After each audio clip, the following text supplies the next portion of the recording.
ನಾವು ನಿಮಗೆ ನಮಸ್ಕರಿಸಿದ ಮೇಲೆ ಆಗ ತಾವು ನನಗೆ ಆಶೀರ್ವಾದ ಮಾಡಬೇಕು. ಇಂಥದ್ದು ಬಿಟ್ಟು ತಾವು ಏಕಾಏಕಿ ನನಗೆ ಆಶೀರ್ವಾದ ಮಾಡಿಬಿಟ್ಟು ಇದರಿಂದ ನಮಗೇನೋ ಅನರ್ಥ ಸಂಭವಿಸಬಹುದಾ ಸ್ವಾಮಿ? ರಾಜ ಗುರುವರಿಯ ಆಶೀರ್ವಾದ ಮಾಡದಲೇ ನಾವು ಮಾಡಬಾರದೇ? ಇದರಲ್ಲಿ ತಪ್ಪೇನಿದೆ? ಹಾಗಲ್ಲ ಸ್ವಾಮಿ, ತಾವು ಬಂದ ತಕ್ಷಣವೇ ನಾವು ಎದ್ದು ನಿಂತು ನಿಮಗೆ ವಂದಿಸಿದ ನಂತರ ಆಗ ತಾವು ನಮಗೆ ಆಶೀರ್ವಾದ ಮಾಡಬೇಕು. ಇಷ್ಟು ಬೇಗ ತಾವು ಆಶೀರ್ವಾದ ಮಾಡಬೇಕಾದರೆ ನಮಗೇನೋ ಒಂದು ಕೇಡುಗಾಲ ಬಂದೊದಗಿದೆ ಎಂದು ಭಾವಿಸುತ್ತೇವೆ ಸ್ವಾಮಿ. ರಾಜ, ನೀನು ಹಾಗೆ ಭಾವಿಸಬೇಡ. ಆತುರದ ವೇಗದು ನಿನ್ನ ನಮಸ್ಕಾರವನ್ನು ಸ್ವೀಕರಿಸದೆ ಆಶೀರ್ವಾದವನ್ನು ಮಾಡಿದೆವು ಇಷ್ಟೇ. ಸ್ವಾಮಿ ರಾಜವರ್ಯ, ತಮಗೇನು ಹಂತ ಹಾತುರವು? ನೀವು ನನ್ನನ್ನು ಬೇಡುವುದಾದರೂ ಏನು ಬೇಕಾದ್ದು ಬೇಡಿ. ಶ್ರೀಕೃಷ್ಣ ಪರಮಾತ್ಮನ ಆಶೀರ್ವಾದದಿಂದ ಅಹೋ ರಾಜವರ್ಯ, ಅಹೋ ಯಾಚಕರೇ, ನೀನು ಅಂತ ದಾನ ಶೂರನೆಂದು ಕೇಳಿ ನಾವು ನಿನ್ನಲ್ಲಿಗೆ ಬಿಡಲು ಬಂದದ್ದು. ಹೌದಾ ಗುರುವರ್ಯ?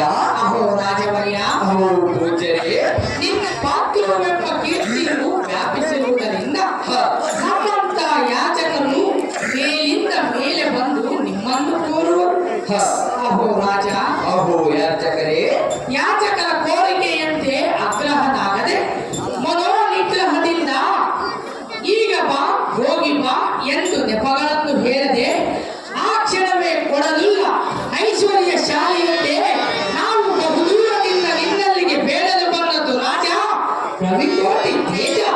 ಸರಿ ಮಹಾಸ್ವಾಮಿಗಳೇ, ತಮ್ಮ ದೇಶ ಯಾವುದು? ತಾವು ಸೌರ್ಯಾತ್ರಕವನ್ನು ಮುಚ್ಚಿ ಸೌಮ್ಯ ರೂಪವೇ ಬರಸೂಸುವ ಈತನಾರು, ಈತನ ಹೆಸರೇ ಹೇಳಿರಿ ಸ್ವಾಮಿ. ಅಹೋ ರಾಜವರ್ಯ, ಅಹೋ ಗುರುವರ್ಯ, ನಮ್ಮದು ಕಾಮದೇಶವು ಈಗ ಶ್ರೀಧರ ಭೈರವಾಪುರದಲ್ಲಿ ವಾಸವಾಗಿರು. ನಾನು ಹರಿಶರ್ಮಜ ಅಧ್ಯಾಪಕನಾಗಿ ಸತ್ವಿದ ಬೋಧಾಮೃತವನ್ನು ಬೋಧಿಸುತ್ತಾ ಶಿಷ್ಯರ ಸಂಖ್ಯೆಯನ್ನು ವ್ಯಕ್ತಪಡಿಸುತ್ತಾ ಕಾಲವನ್ನು ಕಳೆಯುತ್ತಿರುವೆ. ಅಹೋ ರಾಜ, ಅಹೋ ಸ್ವಾಮಿ, ಈತನು ಎನ್ನ ಪರಮಾಪ್ತ ಶಿಷ್ಯ. ಹೆಸರು ವಿಜಯೇಶ್ವರ. ಸದಾ ಎನ್ನೊಡನೆ ಇದ್ದು ಶಾಸ್ತ್ರ ಸಿದ್ಧಾಂತಗಳನ್ನು ಅರಿಯಬೇಕೆಂದು ಎನ್ನ ಶುಶ್ರೂಷೆಯನ್ನು ಮಾಡುತ್ತಿರುವ. ಅಹೋ ಹರೀಶ್ವರನೇ, ಅಹೋ ರಾಜವರ್ಯ, ತಮಗೆ ಮಕ್ಕಳಿರುವರೆ? ತಮ್ಮ ಕುಟುಂಬದ ಕ್ಷೇಮಾಭಿವೃದ್ಧಿಗಳೇನು ಹೇಳಿರಿ ಸ್ವಾಮಿ.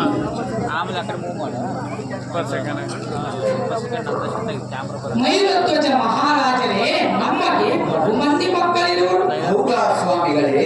ಅಹೋ ರಾಜ, ಅಹೋ ಗುರುವರ್ಯ, ಈ ವಿಶ್ವ ಕುಟುಂಬದಷ್ಟು ನಮ್ಮ ಕುಟುಂಬವು ಇದರ ಆಲಾಪಾಲಕನಾಗಿದ್ದು ಈಗ ನನ್ನ ಶಾಂತಿ ಲಕ್ಷ್ಮಿಯು ಉದಾರತ್ವ ಸ್ವಭಾವವುಳ್ಳ ನಿಮ್ಮಂತ ದಾತರ ಸ್ವಾಧೀನರಾಗಿದ್ದಾರೆ. ಆದ್ದರಿಂದ ಶಿಷ್ಯ, ಮುಂದೇನು ಸ್ವಾಮಿ ಸುಮ್ಮನಾದಿ? ತಮ್ಮ ಅಭಿಪ್ರಾಯವನ್ನು ಪೂರ್ತಿಯಾಗಿ ಸಂಕೋಚವಿಲ್ಲದೆ ಹೇಳಿರಿ, ಧೈರ್ಯ ಪಡಬೇಡಿರಿ. ಕೇಳಿದೆಯಾ ವಿಜಯ ಶರ್ಮ? ಮಹಾರಾಜರ ಮೃದು ವಚನಗಳು ಹೇಗಿರುವವು ನೋಡು. ನಮ್ಮಂತ ಯಾಚಕರ ಕೋರಿಕೆಯನ್ನು ಈಡೇರಿಸುತ್ತಾ ನಮ್ಮ ಸಂತೋಷಪಡಿಸುತ್ತಿರುವರು ನೋಡು. ಹೇಳಿದರು ಗುರುಗಳೇ, ಲೋಕದಲ್ಲಿ ಕೆಲವರು ಬುದ್ಧಿವಂತರು ಯಾಚಕರು ಕಂಡ ಕೂಡಲೇ ಆಚರಣೆಯಲ್ಲಿ ಯೋಚನೆ ಆದರೆ ಈ ಮಯೂರಧ್ವಜ ಮಹಾರಾಜರು ಎಷ್ಟು ಆದರದಿಂದ ಅನ್ನಕ್ಕಿಂತ ಇಂಥ ಆದರಣೆಯೇ ಹೆಚ್ಚು. ಯಾರು ಮೊದಲು ಆದರಿಸುವರೋ ಅವರನ್ನೇ ಅನುಗ್ರಹ ಎನ್ನುವುದನ್ನು ತಿಳಿಯಬೇಕು. ಗುರುವರ್ಯ, ಆಗಲಿ ನಮ್ಮ ಮನೋಇಷ್ಟತೆಯನ್ನು ಇವರು ಪೂರ್ತಿಗೊಳಿಸುವರು ನೋಡು. ಸ್ವಾಮಿ, ರಾಜವರ್ಯ, ತಾವು ಏನನ್ನು ಬಯಸಿ ನನ್ನಲ್ಲಿಗೆ ಬಂದಿರುವಿರೋ ತಿಳಿಯಲಿಲ್ಲ.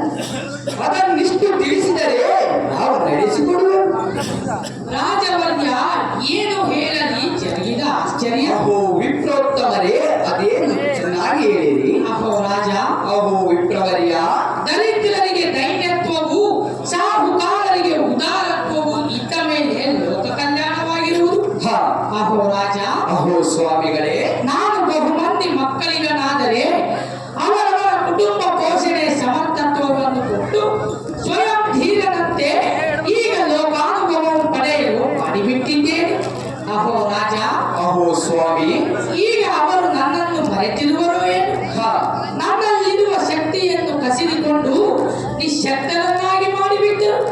ಅಹೋ ರಾಜ, ಅಹೋ ಹರಿಶರ್ಮರೇ, ಕಿರಿಯ ಮಗನ ಬಾಳ ಮಾತ್ರ ನನ್ನ ಪಾಲಿಗೆ ಬಂದಿತು.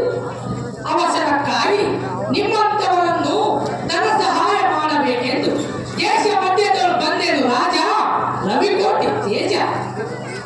ಸ್ವಾಮಿ, ಮಾತೃತಿ, ನಿಮ್ಮ ಮಗನಿಗೆ ಮದುವೆಗೆ ಬೇಕಾಗುವ ಖರ್ಚು ವೆಚ್ಚಗಳನ್ನು ನಾವೇ ಕೊಡಬೇಕು. ನಂಬಿರ ಸ್ವಾಮಿ ಸಜ್ಜನ ಪ್ರೇಮಿ. ಅಮ್ಮ ಮಾತೃತಿ, ಸ್ವಾಮಿ, ನೀನು ಹೇಳಿದಂತೆ ನನ್ನ ಮಗನ ಲಗ್ನದ ಭಾರವನ್ನು ಅಹೋ ಗುರುವರ್ಯ, ಲೋಕದಲ್ಲಿ ಪುರುಷರೊಂದೇ ದಾನಶೀಲರೆಂದು ತಿಳಿದಿದ್ದರು. ಆದರೆ ಸ್ತ್ರೀಯರು ಕೂಡ ದಾನ ಪರೋಪಕಾರಗಳನ್ನು ಮಾಡುವರೆಂದು ಈ ಕುಮದ್ವತಿ ಮಹಾರಾಣಿಯವರಿಂದ ತಿಳಿಯಿತು. ದೊಡ್ಡವರು ಎಂದಿಗೂ ದೊಡ್ಡ ಕಾರ್ಯಗಳನ್ನು ಮಾಡುವರಾಗಲಿ ಮಟ್ಟು ಕಾರ್ಯಗಳನ್ನು ಎಂದಿಗೂ ಮಾಡಲಾರರು. ಇಂತಹ ಸ್ತ್ರೀ ಪುರುಷರನ್ನು ಬರದ ಮಾತಿಗೆ ಧನ್ಯರು. ಅಮ್ಮ, ಸ್ವಾಮಿ, ನೀನು ಹೇಳಿದಂತೆ ನನ್ನ ಮಗನ ಲಗ್ನದ ಭಾರವನ್ನು ನೀನು ವಹಿಸಬಹುದು. ನಿಜ, ನಾನು ಬರ್ತೇನೆ ಸ್ವಾಮಿ. ನಾನು, ನನ್ನ ಶಿಷ್ಯರು, ನನ್ನ ಮಗನು ಮೂವರು ಬರುತ್ತಿದ್ದೆವು. ದಾರಿ ತಪ್ಪಿ ದೊಡ್ಡ ಅರಣ್ಯ ಮಾರ್ಗವನ್ನು ಹಿಡಿದು ನಾವು ಮೂವರು ಕೂಡಿ ಪ್ರಯಾಣ ಮಾಡುವ ಸಮಯದಲ್ಲಿ ಮಯೂರಧ್ವಜ ಮಹಾರಾಜರೇ ನಾವು ಬೇಡಿದ್ದು ಬೇಡಿದೆಂದು ವಚನವನ್ನು ಕೊಟ್ಟಿರುವುದು. ಹೌದು, ಆದ್ದರಿಂದ ನಿಮ್ಮಲ್ಲಿ ಕೇಳುವುದೇನೆಂದರೆ, ಅದೇನು ಗುರುವರ್ಯ? ಚೆನ್ನಾಗಿ ದಂಪತಿಗಳು ಇರುವ ಹೇಳಿರಿ. ಹಾ, ನಾವು ಮೂವರು ಕೂಡಿ ಅಡವಿಯಲ್ಲಿ ಬರುವಾಗೆ ಅಲ್ಲಿ ಒಂದು ದೊಡ್ಡ ಸಿಂಹವು ಏಕಾಏಕಿ ಬಂದು ನನ್ನ ಮಗನನ್ನು ಕೊಂದಿತು. ಅಹೋ ರಾಜ, ಅಹೋ ವಿಪ್ರವರ್ಯ, ಆಗ ನಾನು ನನ್ನ ಶಿಷ್ಯರು ಆ ಸಿಂಹವನ್ನು ಕಂಡು ಭಯಗ್ರಸ್ತರಾಗಿ, ಹಾ ಪುತ್ರ, ಸಿಂಹದ ಕೈಗೆ ಸಿಕ್ಕು ಬಿದ್ದೆಯಾ ಎಂದು ಗೋಳಾಡುತ್ತಿರಲು, ಅಷ್ಟರಲ್ಲಿ ಆ ಸಿಂಹವು ನನ್ನ ಮಗನನ್ನು ಕೊಲ್ಲದೆ ತನ್ನ ಮುಂಗಾಲುಗಳಲ್ಲಿ ಸಿಲುಕಿಸಿಕೊಂಡು ಮನುಷ್ಯರು ಮಾತನಾಡಿದಂತೆ, ಹೇ ವಿಪ್ರೋತ್ತಮ, ಯಾಕೆ ಚಿಂತಿಸುವೆ? ಅಯ್ಯೋ, ಮುಂದಿನ ಸಂಗತಿ ನಾನು ಏನು ಹೇಳಲಿ? ಅಹೋ ವಿಪ್ರವರ್ಯ, ಅಹೋ ರಾಜವರ್ಯ, ಈಗ ಯಾಕೆ ಮಾಡು? ನಡೆದ ಸಂಗತಿಯನ್ನು ಮೊದಲು ತಿಳಿಸು ಅಷ್ಟೇ. ರಾಜ ಏನೆಂದು ಹೇಳಲಿ? ಅದೇನು ಗುರುವರ್ಯ? ವಿಸ್ತಾರವಾಗಿ ತಿಳಿಸಿರಿ. ಆ ಸಿಂಹವು ಹೇಳಿದ್ದೇನೆಂದರೆ, ಅದೇನು ಸ್ವಾಮಿ? ಹೇ ವಿಪ್ರೋತ್ತಮ, ಯಾಕೆ ಚಿಂತಿಸುವೆ? ನೀನು ನಿನ್ನ ಮಗನನ್ನು ನನ್ನ ಕೈಯಿಂದ ಬಿಡಿಸಿಕೊಳ್ಳಲಾರೆ. ಸುಮ್ಮನೆ ನಿನ್ನ ಮಂದಿರಕ್ಕೆ ನಡೆ ಎಂದಿತು. ಅದಕ್ಕೆ ನಾನು, ಎಲ್ಲ ಈ ಸಿಂಹರಾಜನೇ, ಈ ದೊಡ್ಡ ಮಗನನ್ನು ನಿನ್ನ ವಶಕ್ಕೆ ಕೊಟ್ಟು ಹೋದರೆ ಅಪುತ್ರಸ್ಯ ಗತಿರ್ನಾಸ್ತಿ ಎಂದಿರುವುದರಿಂದ ನನ್ನ ಮಗನನ್ನು ಬಿಡು. ನಿನ್ನ ಹಸಿವನ್ನು ನೀಗಿಸಲು ನಾನು ವೃದ್ಧನಾಗಿರುವೆನು. ನಾನು ಈ ಪ್ರಪಂಚದ ಸಾರವನ್ನು ಮನಗೊಂಡಿರುವೆ. ಇಂದು ನನ್ನ ಮಗನು ನೂತನ ಪ್ರಪಂಚದ ಸಾರವನ್ನು ಅರಿಯದವನಲ್ಲ. ಅಹೋ ರಾಜ, ಅಹೋ ಸ್ವಾಮಿ, ನನ್ನ ಮಗನ ಬದಲು ನನ್ನ ದೇಹವನ್ನೇ ತಿಂದು ಸಂತೋಷ ಪಡು ಎಂದು ಎಷ್ಟು ಅಂಗಲಾಚಿ ಬೇಡಿಕೊಂಡೆ, ಅದು ಕೇಳಲಿಲ್ಲ. ನಮ್ಮ ಶಿಷ್ಯನಾದ ವಿಜಯ ಶರ್ಮನನ್ನಾದರೂ ಕೇಳಿರಿ. ಹೌದು ಮಹಾರಾಜರೇ, ನಾನು ಕೂಡ ಕೇಸರಿಯೇ. ನಮ್ಮ ಗುರುಗಳ ದೇಹವು ಮುದಿಯ ತನದಿಂದ ಕೂಡಿದ್ದು ಕಂಡ ಮಾಂಸಗಳು ಇರುವುದಿಲ್ಲ. ಆದ್ದರಿಂದ ಯೌವನವಂತನಾದ ನನ್ನ ದೇಹದ ಮಾಂಸಖಂಡಗಳನ್ನು ಕೊಡುತ್ತೇನೆ. ನಮ್ಮ ಗುರುಗಳ ಪತ್ರವನ್ನು ಬಿಟ್ಟು ಬಿಡು ಎಂದು ಎಷ್ಟು ಹೇಳಿದ ಮಾತ್ರಕ್ಕೂ ಅದು ಕೇಳಲಿಲ್ಲ ರಾಜ. ರವಿಕೋಟಿದೆ ಸ್ವಾಮಿ, ರಾಜವರ್ಯ, ಇದೇನು ಆಶ್ಚರ್ಯ! ನಮ್ಮ ರಾಜ್ಯದಲ್ಲಾಗಲಿ ಅರಣ್ಯದಲ್ಲಾಗಲಿ ಕಾಡಿನಲ್ಲಾಗಲಿ ಕ್ರೂರ ಜಂತುಗಳೇ ಎಲ್ಲವನ್ನ ಇದ್ದರೂ ಅವು ಯಾರನ್ನು ಬಾಧಿಸಲಾರವಲ್ಲ. ಇರಲಿ, ಮುಂದಿನ ಸಂಗತಿ ಏನೆಂಬುದನ್ನು ಮೊದಲು ತಿಳಿಸಿ. ಅಹೋ ರಾಜಾಗ್ರಗಣ್ಯ, ಅಹೋ ವಿಕ್ರಮೂರ್ತಿ, ನಾನು ಧೈರ್ಯಪಟ್ಟು ಎಲೈ ಸಿಂಹನೇ, ನನ್ನ ದೇಹದ ಮತ್ತು ನನ್ನ ಶಿಷ್ಯನ ಮಾಂಸವನ್ನೇ ಒಲ್ಲೆ ಎಂದು ಹೇಳುತ್ತೀಯಲ್ಲ, ಇದಕ್ಕೆ ಇನ್ನೇನು ಸಂಗತಿ? ಹಾ ಪರಮೇಶ್ವರ ಎಂದು ಸುಮ್ಮನಾದೆ. ಅಷ್ಟರಲ್ಲಿ ಆ ಸಿಂಹವು, ಎಲೈ ವಿಪ್ರವರ್ಯ, ನಿನ್ನ ಮಗನ ಪ್ರಾಣ ಉಳಿಸಿಕೊಳ್ಳಬೇಕಾದರೆ, ಅಹೋ ಸ್ವಾಮಿ, ಅಹೋ ರಾಜ, ನಿನ್ನ ಮಗನ ಪ್ರಾಣ ಉಳಿಸಿಕೊಳ್ಳಬೇಕಾದರೆ ಆ ಸಿಂಹಕ್ಕೆ ನನ್ನಿಂದ ಏನು ಪ್ರಯೋಜನ? ಮಾಜದೆ ಹಂಜದೆ ತಕ್ಷಣವೇ ಏನಿರಿ ಯೋಚನೆ ಮಾಡಬೇಡಿ. ಅಹೋ ರಾಜಾಗ್ರಗಣ್ಯ, ನಾವು ವಿಪ್ರವರ್ಯ. ಆ ಸಿಂಹವು ಹೇಳಿದ್ದೇನೆಂದರೆ, ಅದೇನು ಸ್ವಾಮಿ? ಮಗನ ಮೇಲೆ ನಿನಗೆ ಆಸೆ ಇದ್ದರೆ ಹ, ಮೈಪಾಲನಾದ ಮೈಲಧ್ವಜನ ದೇಹದ ಅರ್ಧ ಭಾಗವನ್ನು ಸೀಳು ಎಂದರೆ ಕೊಟ್ಟರೆ ನಿನ್ನ ಮಗನ ಪ್ರಾಣ ಉಳಿಯುವುದು ಎಂದು ಹೇಳಿತು. ಅದಕ್ಕೆ ನಾನು ಅಸಾಧ್ಯವಾದ ಕಾರ್ಯವಾಯಿತು. ದೇಹದ ಅರ್ಧ ಭಾಗ ಕೊಡುವವರಾರೆಂದರೆ ಹೇ ವೀರೆ, ಪುರುಷಾರ್ಥ ಸಂಪಾದಿಸಿ ಕೀರ್ತಿಯನ್ನು ಪಡೆಯಬೇಕೆಂಬುವವರು ತಮ್ಮ ಶರೀರವು ಸ್ಥಿರವಲ್ಲವೆಂದು ಕರ್ಣ ಕುಂಡಲ ಕವಚಗಳನ್ನು ಕೊಡಲಿಲ್ಲವೇ? ದಧಿಚಿಯು ತನ್ನ ಶರೀರವನ್ನು ಕೊಡಲಿಲ್ಲವೇ? ಕೊಡುವವರಿಗೆ ಯಾವುದು ದೊಡ್ಡದಯ್ಯ? ಕೊಡಲಾಗದ ಲೋಭಿಗೆ ಜ್ಞಾನವೇ ದೊಡ್ಡದಯ್ಯ. ಅಹೋ ರಾಜ, ಅಹೋ ಸ್ವಾಮಿಗಳೇ. ನನ್ನ ಮಗನ ಪ್ರಾಣಕ್ಕಾಗಿ ನೀನು ನಿನ್ನ ದೇಹವನ್ನು ಕೊಟ್ಟರೆ ಉದಾರ ಭಕ್ತಿಯು ಸ್ಥಿರವಾಗಿ ನಿಲ್ಲುವುದು. ಇದಕ್ಕಿಂತಲೂ ನಿನಗೆ ಕೈವಲ್ಯವೇ ತಿಳಿದು ನೋಡು. ಬಲವಂತಿಕೆಯಿಂದಾದರೂ ಕೊಡುವುದು ಬೇಡ. ಅಹೋ ಹರಿಶರ್ಮರೇ, ಅಹೋ ರಾಜವರ್ಯ, ಬಲವಂತದಿಂದ ಕೊಟ್ಟರೆ ಅದೆಷ್ಟು ಮಟ್ಟಿಗೆ ಕೊಟ್ಟೇವು? ಅತಿಥಿ ಹವ್ಯಗತರ ಸತ್ಕಾರ್ಯಗಳನ್ನು ಮಾಡುವುದಕ್ಕೆ ನಮ್ಮಂತ ಗೃಹಸ್ಥಾಶ್ರಮಿಗಳಲ್ಲದೆ ಮೂರು ಪ್ರಾಣಿಗಳೇನಾದರೂ ಆಧರಿಸಬಲ್ಲವೆ? ಅಹೋ ಸ್ವಾಮಿ, ಅಹೋ ರಾಜ, ಈ ಕಾಯ ಸ್ಥಿರವಲ್ಲ, ಕೀರ್ತಿಯು ಸ್ಥಿರವಾಗಿ ಅಹೋ ಸ್ವಾಮಿ, ರಾಜವರ್ಯ, ನಿನ್ನನ್ನು ಸಾಕ್ಷಾತ್ ಶ್ರೀಕೃಷ್ಣ ಮೂರ್ತಿ ಎಂದು ಭಾವಿಸಿ ನಿನ್ನ ಮಗನ ಪ್ರಾಣ ಉಳಿಸಲಿಕ್ಕಾಗಿ ಪ್ರಮಾಣ ಪೂರ್ವಕವಾಗಿ ಇದು ಕೈಯಲ್ಲಿ ಕೈ ಹಾಕಿ ಶ್ರೀಕೃಷ್ಣನ ಸಾಕ್ಷಿಯಾಗಿಯೂ ಬ್ರಾಹ್ಮಣ ಪುತ್ರರ ರಕ್ಷಣೆಗಾಗಿ ನನ್ನ ದೇಹದಾತ್ಮವನ್ನು ಅರ್ಪಿಸಲು ಒಪ್ಪಿರುವೆನು. ಸ್ವಾಮಿ ಸಂತೋಷವಾಗಿ. ಕೇಳಿದೆಯಾ ಶಿಷ್ಯ? ಇವರ ಉದಾರತ್ವವು ಹೇಗಿರುವುದು ನೋಡು. ಕೇಳಿದನು ಪೂರ್ವರ್ಯ. ಇವರ ಉದಾರವಾದ ಮಾತುಗಳೇನೋ ಚೆನ್ನಾಗಿರು, ಆದರೆ ಕಾರ್ಯರೂಪದಲ್ಲಿ ಮಾಡುವರೇನೋ ನೋಡೋಣ. ಆಕೆ ತಿಳಿಯುವುದು ಇವರ ಭಕ್ತಿಯ ಮಾರ್ಗ, ಆ ನಂತರ ವೈಕುಂಠದ ಮಾರ್ಗ. ಓಹೋ ಕಾಮರತ್ವದನೆಂಬ ಪುತ್ರ ಸತಿಯಾದ ಕುಮಧ್ವತಿ ಪ್ರಾಣಪತಿ, ಇನ್ನು ಈ ರಾಜ್ಯದ ಸಂಪತ್ತುಗಳನ್ನು ನಿನಗೊಪ್ಪಿಸುವೆ. ನನ್ನ ದೇಹದಾತ್ಮವನ್ನು ಈ ವಿಪ್ರನ ಮಗನ ರಕ್ಷಣೆಗೆ ಅರ್ಪಿಸಲು ಅರಣ್ಯಕ್ಕೆ ಹೋಗಿ ಆ ಸಿಂಹಕ್ಕೆ ಕೊಟ್ಟು ಧನ್ಯನಾಗುತ್ತೇನೆ. ಇನ್ನು ನೀವು ಕ್ಷೇಮದಿಂದ ಸತ್ಯಸಂಧರಾಗಿ ಬಾಳಿ ಕೀರ್ತಿಯನ್ನು ಸಾಧಿಸಿ ಇನ್ನು ನಾನು ಹೊರಡುವೆನು.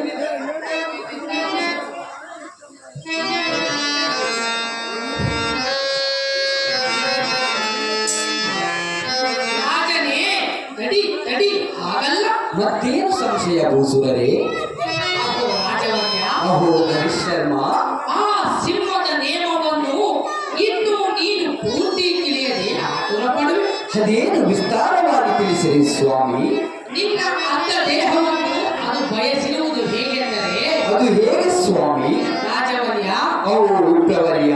ನಿನ್ನ ಪತ್ನಿ ಪುತ್ರರಿರುವರು ಕರಗಸದ ಎರಡು ಕೊನೆಗಳನ್ನು ಹಿಡಿದು ನಿನ್ನ ತಲೆಯ ಮೇಲಿಂದ ಕೊಯ್ಯಲು ಪ್ರಾರಂಭಿಸಿ ಒಬ್ಬರು ಕಣ್ಣೀರಿಡದೆ ಕೊಯ್ದು ತುಂಡು ಮಾಡಿ ಅರ್ಧ ಭಾಗವನ್ನು ಕೊಟ್ಟರೆ ಸಾಕು ಎಂದು ಆ ಸಿಂಹವು ಹಿಡಿದಿರುವುದು. ಹೌದಾ ಅದರ ಮೇಲೆ ನಿನ್ನ ಇಷ್ಟ. ಅಹೋ ದಯಮೇನಾದ ಅರಸಿ, ಪ್ರಿಯೆ, ನಿಮಗೆ ತಿಳಿಯದು ಆ ಸಿಂಹದ ಆಸೆ. ಅದೇನು ಪ್ರಿಯೆ? ನಿಮ್ಮ ಅರ್ಧಾಂಗಿನಿಯಾದ ನಾನು ನನ್ನ ಅರ್ಧ ದೇಹವನ್ನು ಆ ಸಿಂಹಕ್ಕೆ ದಾನ ಮಾಡಬೇಕು. ಗಂಟೆಯ ಕಾಂತ ಗುಣವಂತ. ಅಮ್ಮಯ್ಯ, ನೀನು ಹೇಳುವುದು ಸರಿಯ. ಆದರೆ ಆ ಸಿಂಹವು ಭೈರಧ್ವಜನ ದಕ್ಷಿಣ ಭಾಗದ ಶರೀರವನ್ನು ಬೇಡಿರುವುದಾಗಲಿ, ಆತನ ಹೆಂಡತಿಯ ಶರೀರವಾಗಲಿ ಅಥವಾ ಮಗನ ಶರೀರವಾಗಲಿ ಎಂದು ಹೇಳಲಿಲ್ಲ.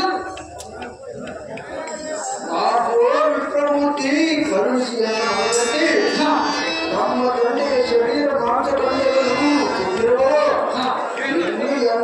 ಇಲ್ಲಿ ನನ್ನ ಶರೀರವು ನಮ್ಮ ಯೌವನ ಭರಿತದಿಂದ ಪುಷ್ಟಿಯಾಗಿದ್ದೇವೆ.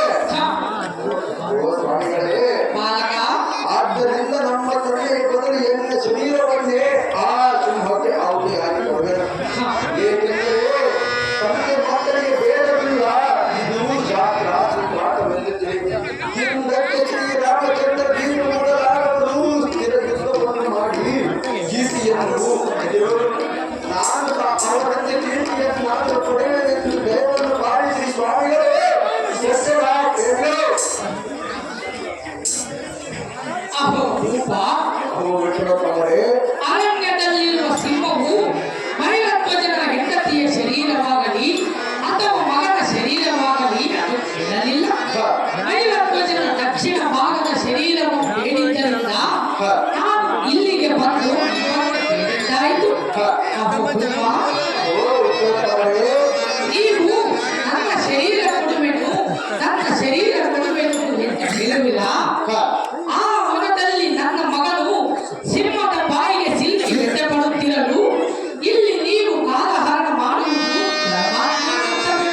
ಅಹೋ ಮೂರ್ಖ, ಅಹೋ ವಿಪ್ರೋತ್ತಮರೇ, ಇನ್ನು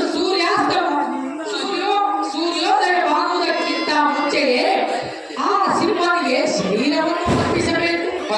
ನೀವು ಹೀಗೆ ಮಾತಿನಿಂದ ಕಾಲ ಕಳೆದರೆ ನನ್ನ ಮಗನ ಗತಿಯೇ ಇರಲಿ. ನನ್ನ ಮಗನನ್ನು ಆ ಸಿಂಹವು ತಿನ್ನಲಿ. ಶಿಷ್ಯ, ನೀವು ಕೊಟ್ಟರೆ ಕೊಡಿರಿ, ಬಿಟ್ಟರೆ ಬಿಡಿರಿ. ಇನ್ನು ನಾವು ಹೊರಡುವೆವು. ಅಹೋ ವಿಪ್ರೋತ್ತಮರೇ, ನಿಲ್ಲಿರಿ ಎನ್ನ ಮಾತು. ನನ್ನ ಹೆಂಡತಿಯ ಶರೀರವನ್ನಾಗಲಿ ನನ್ನ ಮಗನ ಶರೀರವನ್ನಾಗಲಿ ನಾನು ಕೊಡುವುದಿಲ್ಲ. ಅಹೋ ಸ್ವಾಮಿ, ಅಹೋ ರಾಜ, ಈಗ ನಾನು ನಿಮಗೆ ಕೊಟ್ಟ ಮಾತಿನಂತೆ ತೆಗೆದುಕೊಳ್ಳುತ್ತೇನೆ. ಹೇ ಕಾಂತೆಯಾದ ಧರ್ಮ ಸ್ವರೂಪಿಣಿ, ಧರ್ಮದ ಫಲವಾದ ಮಗನೇ ತಾಮ್ರಧ್ವಜ, ನೀನು ತಕ್ಷಣವೇ ಹೋಗಿ ಕರಗಸವನ್ನು ತೆಗೆದುಕೊಂಡು ಬಂದು ತಾಯಿ ಮಗನು ಇಬ್ಬರು ಕರಗಸದ ಕೊನೆಯ ಭಾಗವನ್ನು ಹಿಡಿದು ಎನ್ನ ತಲೆಯ ಮೇಲ್ಭಾಗದಿಂದ ಇರುವಂತರಾಗಿದೆ.